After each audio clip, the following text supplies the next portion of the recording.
Olá pessoal, meu nome é Eduardo Toselli, trabalho como gerente de vendas na Contemp e trabalho também com termopares há mais de 35 anos.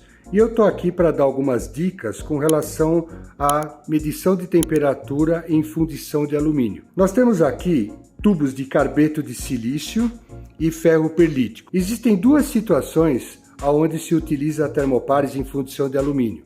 Existem os fornos de espera e os fornos de fusão.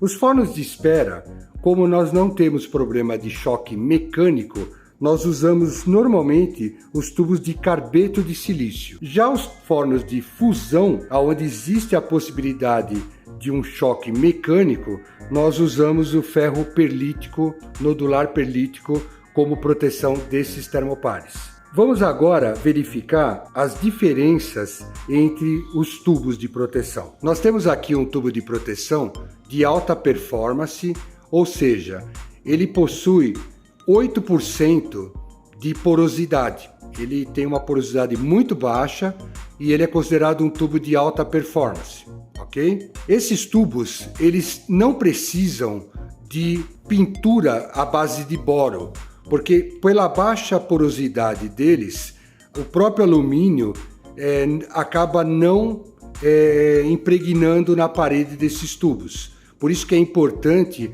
a baixa porosidade em tubos de carbeto de silício.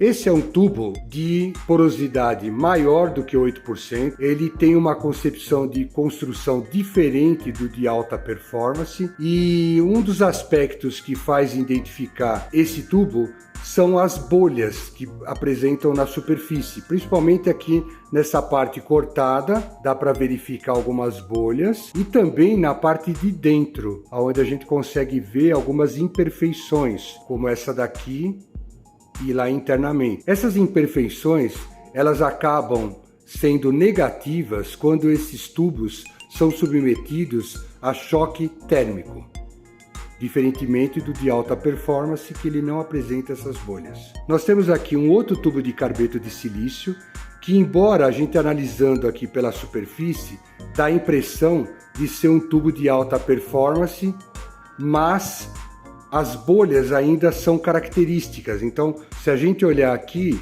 dá para verificar as bolhas ainda na superfície desse tubo.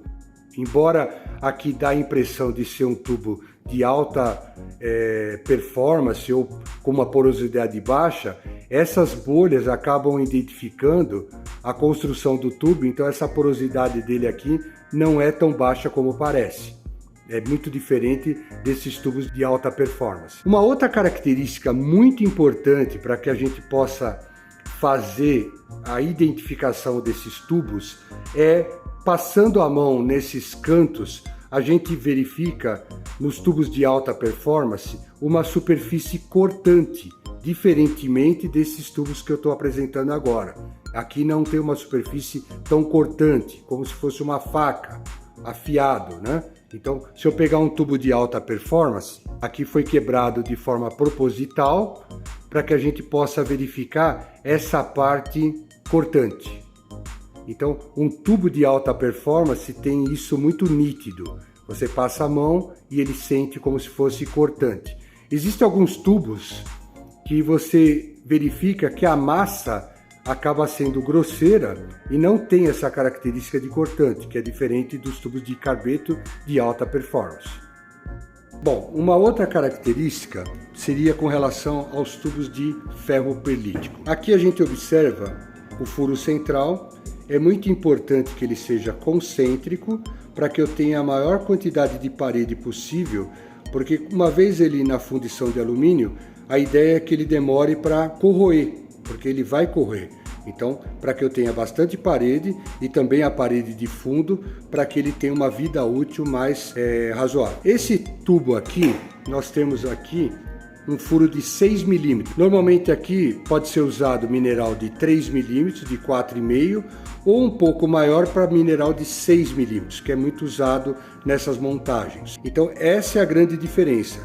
Quando eu tenho tubos de ferro perlítico, onde esse furo é muito maior que isso, a vida útil dele está comprometida. Então esse é o padrão de construção dos tubos de ferro perlítico da Contemp. Bom, uma outra situação de montagem nesses tubos é usar uma proteção cerâmica internamente. Os que têm uma porosidade baixa têm a característica de não deixar passar gases, ou pelo menos impede a passagem de gases. Mas é muito comum utilizar tubo cerâmico para proteger o termopar interno, o elemento termopar. Os tubos cerâmicos que são usados pode ser o tipo 610, que é esse um pouco mais branco, e esse um pouquinho mais amarelado é o tubo 710. Esses tubos, eles são muito utilizados nesses tubos que têm uma porosidade maior. Então, aqui a gente pode verificar que ele pode ser montado dessa forma, esse tubo 710, para que ele faça a proteção do elemento sensor que fica dentro desse tubo. Ele acaba protegendo contra a ação de gases do processo.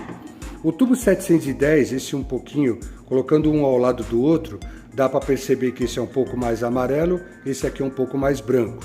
Ele tem um pouco mais de alumínio e ele tem a característica de ser um pouco mais impermeável que o branco. O branco é mais poroso e ele impede a passagem de gases. Então, nessas montagens, é muito comum se utilizar o tubo 710, que tem menor porosidade e acaba compensando o problema de porosidade desses tubos aqui que a gente coloca como não de alta performance, né? Que tem essas irregularidades. O tubo 710 acaba compensando o problema da não porosidade desses tubos. Bom, pessoal, é isso. Essas são as dicas de hoje. Essas são as dicas para utilização de termopares em fundição de alumínio. E se você gostou, deixe seu comentário, coloque um curtir, acompanhe a Contemp nas redes sociais, que a gente tem bastante coisa aí para passar para vocês com relação a essas dicas, né? Então a dica de hoje fica como sendo para termopares para a fundição de alumínio. Obrigado.